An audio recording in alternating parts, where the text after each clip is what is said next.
Vous écoutez Europe 1, il est 11h30, le journal de la santé avec Elisabeth Assayag. Une étonnante avancée médicale, une femme insensible à la douleur a eu mal pour la première fois et ça pourrait aider tous ceux qui souffrent de manière chronique.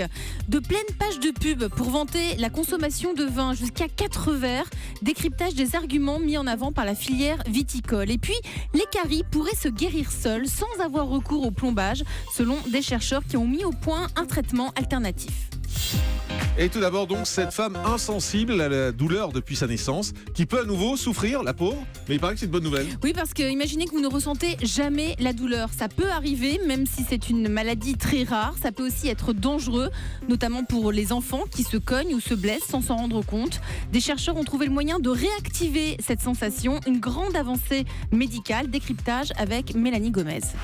Pour en arriver là, ces chercheurs ont d'abord réalisé une expérience sur des souris génétiquement modifiées pour avoir cette anomalie, cette insensibilité chronique à la douleur. Leur idée, c'était d'arriver à inverser ce phénomène. En fait, on sait que le problème de cette maladie, c'est que le patient fabrique en continu des antidouleurs naturelles. Du coup, ces chercheurs ont tenté de bloquer cette production et cela a marché grâce à une molécule qu'on appelle la naloxone. Et ça a marché sur les souris, mais surtout sur une femme de 39 ans qui souffrait d'insensibilité à la douleur depuis sa naissance. Pour la première fois de sa vie, elle a ressenti la sensation de la douleur. Alors, ces travaux sont très prometteurs, d'abord pour traiter ces malades rares, mais surtout à l'inverse, ça pourrait permettre aux malades qui souffrent beaucoup de fabriquer naturellement leurs propres antidouleurs. C'est le cas par exemple des milliers de patients qui souffrent d'arthrose ou de sclérose en plaques et qui doivent avaler des doses considérables de morphine tous les jours avec tous les effets secondaires qui vont avec.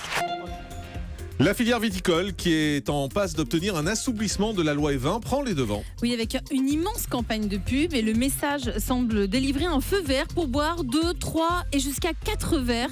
Écoutez les explications de Ève Roger pour Europe 1. Pour cette publicité, c'est avant tout des chiffres. 2, 3, 4, 0. 2 verres maximum par jour pour les femmes, 3 pour les hommes, 4 en une seule occasion et 0 une fois par semaine. En clair, un jour d'abstinence par semaine.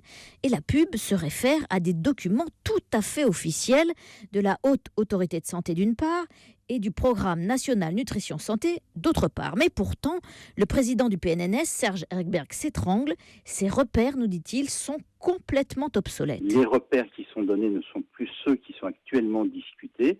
Le Programme National Nutrition Santé est beaucoup plus restrictif que les repères cités qui datent de 2001. Ce qui est aujourd'hui dramatique, c'est que l'on voit qu'il y a l'utilisation détournée de données scientifiques pour pousser à une consommation d'alcool qui va à l'encontre des recommandations de santé publique. Même malaise du côté de la Haute Autorité de Santé. Ces chiffres sont bien cités dans une brochure récente, novembre 2014, mais à destination des médecins. Ils servent seulement, m'ont-ils dit, à repérer les personnes qui boivent au-delà et qui ont donc des problèmes avec l'alcool. Et l'institution ne dit jamais qu'en dessous de ces seuils, il n'y a aucun risque pour la santé, et encore moins que ce sont des normes à respecter. Et puis attention mesdames, cela va peut-être vous décevoir, mais les filtres UV dans les maquillages seraient inutiles. Oui, vous avez peut-être remarqué que dans la plupart de nos cosmétiques, que ce soit dans les crèmes hydratantes ou dans les fonds de teint, il y a des filtres UV, c'est un argument de vente. Eh bien ces filtres ne serviraient à rien, d'après une chercheuse chez nos confrères de Ouest France. Pour protéger efficacement des UV du soleil, les produits de protection solaire contiennent des associations de plusieurs filtres, car on protège beaucoup mieux du soleil avec plusieurs filtres plutôt qu'avec un seul. Et les crèmes solaires sont efficaces, mais dans les maquillages, il n'y a qu'un seul filtre, donc ça ne sert à rien. L'explication, c'est pour que ce soit vraiment protecteur, il faudrait les appliquer en couche épaisse toutes les 2 heures. Donc imaginez, vous remettre du maquillage, votre fond de teint en couche épaisse toutes les 2 heures. Il y en a qui font ça. Vraiment, on ne citera pas de nom. Ah, vous en connaissez? On en connaît. Bon, même à Europe 1. Ces filtres UV présents dans le maquillage, c'est en réalité une mode qui vient des États-Unis et qui s'est transportée en France. Les caries pourraient se guérir seules sans avoir recours au plombage. Oui, grâce à un traitement non invasif, certaines caries auraient le pouvoir de se guérir seules. La méthode traditionnelle, c'est de creuser la dent malade, puis on la comble avec un plombage. C'est en réalité une pratique qui est beaucoup trop pratiquée par les dentistes. Là, en 50 années de recherche, on peut dire que les caries ne sont pas toujours progressives. Certaines se développent plus lentement jusqu'à 8 ans pour en arriver à un stade où il faut plomber. Pour détecter la carie et la traiter, l'équipe a mis au point sa propre méthode. Elle est très simple. L'application par le dentiste d'un vernis dentaire hautement concentré en fluorure sur le site de la carie neuve.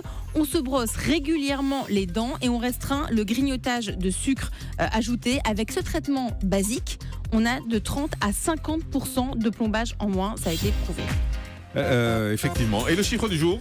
C'est 6. Les médicaments sont jusqu'à 6 fois plus chers dans certaines pharmacies. D'après une étude de l'association de consommateurs Famille Rurale, ça concerne les médicaments vendus sans ordonnance, dont les prix sont toujours différents d'une pharmacie à une autre.